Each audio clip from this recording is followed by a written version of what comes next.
আসসালামু আলাইকুম, কিউট ফ্যামিলিতে আপনাদের স্বাগতম। আজ আপনাকে ডিম ভোনা রেসিপি দেখাবো। আমরা ডিমগুলো সিদ্ধ করে আগের থেকে রেখেছি, খোসা ছাড়িয়ে নিছি। পরে লবণ দিয়ে মেখে তেলের উপরে ডিমটা আগে ভাজা ভাজা করে নিতে হবে।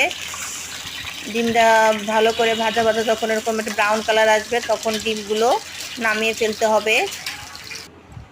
এই ভাজা তেলের সাথে পেঁয়াজ কুচি, মরিচ, জিরা বাটা, আদা বাটা, রসুন বাটা দিয়ে ভালো করে তেলের সাথে ভালো করে ভাজা ভাজা করতে হবে।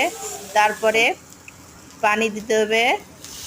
এই পানি দিয়ে একটু নাড়াচাড়া দিতে হবে। পানি দেওয়া হয়ে গেলে এই পানির ভিতরে ভেজে রাখা ডিমগুলো ছেড়ে দিতে হবে।